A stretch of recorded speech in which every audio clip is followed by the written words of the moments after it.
Hello everyone, welcome to our channel. இன்றைக்கி நம்ம சேனலில் சூப்பரான ஒரு பொடி தாங்க பார்க்க போகிறோம். இது வெயிட் லாஸ் இருக்கிறவங்களுக்கு ரொம்பவே யூஸ்ஃபுல்லாக இருக்கும். அவங்களுடைய உடனடியாக சட்டுன்னு குறைக்கிறதுக்கும் யூஸ் ஆகும். கொளுத்தவனுக்கு கொள்ளும் இளைச்சவனுக்கு எள்ளும் கொடுன்னு சொல்லுவாங்க இல்லைங்களா, அந்த கொள்ளை வச்சு தாங்க சூப்பரான ஒரு பொடி பண்ண போகிறோம். இந்த பொடி நம்ம வெயிட் லாஸில் இருக்கிறவங்களுக்கு அவங்களுடைய கெட்ட கொழுப்புகளை சட்டுன்னு கரைக்கிறதுக்கு ரொம்பவே யூஸ்ஃபுல்லாக இருக்கும். இந்த பொடியை நம்ம இட்லி, தோசை, சப்பாத்தி இது கூடலாம் சேர்த்து சாப்பிடும்போது நம்மளுடைய உடல் எடை நல்லா குறையும். வாங்க அதுக்கானதை பற்றி பார்க்கலாம்.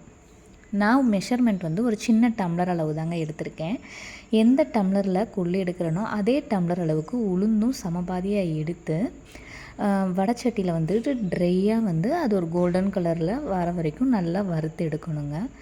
அதாவது அதோடைய கலர் கோல்டன் கலரில் மாறணும், அவ்வளோதான். நல்லா நொறுப்பாக நம்ம வறுத்து எடுக்கிறப்ப தான் நம்மளுக்கு மிக்சியில் போட்டு அடிக்கிறப்போ நம்மளுக்கு நல்லா ஃபைன் பொடியாக வருங்க. நீங்கள் பச்சை ஏதாவது இது பண்ணிங்கன்னா வேகமாகவே அது கெட்டு போகிறதுக்கும் வாய்ப்பு இருக்குது. அதுவும் இல்லாமல் நம்மளுக்கு அரைக்கும் போது வலுவலுன்னு அரைஞ்சும் வராதுங்க. இதை ஒரு தட்டில் மாற்றிட்டு ஒரு ஸ்பூன் அளவுக்கு அதே கடாயில் எண்ணெய் ஊற்றிட்டு ஒரு கைப்பிடி அளவுக்கு கருகப்பிலை வெயிட் லாஸில் இருக்கிறவங்க அதிகமாக எடுத்துக்கிறணும். ஏன்னா வெயிட் லாஸில் இருக்கிறப்போ நம்மளுக்கு ஹேர் ஃபால் ஆகும் இல்லைங்களா.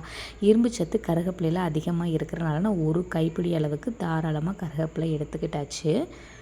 இதை நல்லா முறுமுறுப்பாக வர அளவுக்கு வதக்கணும். உங்கள் காரத்துக்கு ஏற்ப ஒரு 10லேருந்து 15 துண்டுகள் காரம் ஏற்றது மாதிரி நீங்கள் வரமிளகாய் எடுத்துக்கோங்க. வரமிளகாயுமே நல்லா டோஸ்ட் ஆகணும். அதில் எல்லாமே முறுமுறுப்பாக வர அளவுக்கு நம்ம வறுத்து எடுக்கணுங்க. அப்போ தான் அரைப்படுறப்ப எதுவுமே இதெல்லாம் இருக்காமல் நல்லா எல்லாமே ஒரு ஃபைனாக அரைஞ்சி வரும். ஒரு ஸ்பூன் அளவுக்கு மிளகு, அடுத்து ரொம்ப இந்த பொடிக்கு இம்பார்ட்டன்ட் சீரகம் சேர்த்துக்கிறணும். சீரகம் 1.5 ஸ்பூன் அளவுக்கு சீரகம் எடுத்துக்கிட்டேன். 3 பெரிய பல் வெள்ளைப்பொடி எடுத்துக்கிட்டாச்சு. இது எல்லாத்தையுமே நல்லா ஃப்ரை பண்ணுங்க. இது எல்லாமே நல்லா மொறுன்னு வறுத்து எடுக்கணுங்க. கொஞ்சமாக பெருங்காயத்தூளும் சேர்த்துக்கிறோம். ஏன்னா நம்ம பருப்பு சேர்த்துருக்கிறதுனால பெருங்காயம் உடலுக்கு ரொம்ப நல்லது. நீங்கள் வெயிட் லாஸில் இருக்கிறவங்க கரெக்டான தண்ணி அளவுகள் கரெக்டாக குடிச்சிங்கனாலே உங்கள் வெயிட் லாஸ் ஜேர்னி சூப்பராக போகும். நீங்கள் தண்ணி எப்போ கம்மியாக குடிக்க ஆரம்பிக்கிறவங்களே அப்போயே உங்களுக்கு எக்ஸ்ட்ரா கொலஸ்ட்ரால் உடம்புல சேர ஆரம்பிக்கும். உங்களோட ரெகுலர் ரொட்டீன்ஸ் எல்லாமே மோஷன் போகிறது, யூரின் போகிறது எல்லாமே தடைப்படும் போது நம்மளுக்கு ஓவர் வெயிட் கெயின் ஆகுது. ஸோ நல்லா தண்ணி குடிக்கணும்.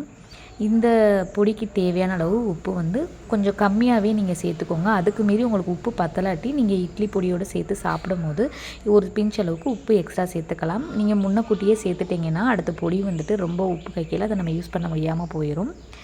இதை நல்லா அரைச்சி எடுத்துக்கிறணும். குறப்பாக வேண்டாம், நல்லாவே ஃபைனாக அரைச்சிருங்க. இதை ஒரு ஏர்டைட் கண்டெய்னரில் மாற்றிட்டு காற்று போகாத டப்பா அதுமாதிரி வண்டு வைக்காமல் நீங்கள் ஒரு வாரத்துக்கு ப்ரிப்பேர் பண்ணிக்கலாம். இல்லை ரெகுலராக நீங்கள் மறக்காமல் யூஸ் பண்ணுறவங்களாம் இருந்தால் 1 மந்த்துக்கு கூட ப்ரிப்பேர் பண்ணி வச்சுக்கலாம். நான் ஒரு 2 வீக்ஸுக்கு ஏற்றது மாதிரி ப்ரிப்பேர் பண்ணி வச்சுருந்தேன். பெரிய ஜார் அவ்வளோவா அரைக்காதனால சின்ன ஜார் யூஸ் பண்ணி நல்லா ஃபைனாக அரைச்சி வச்சுருந்தேன். இது குழந்தைங்களுக்குமே நம்ம கொடுக்கலாம்.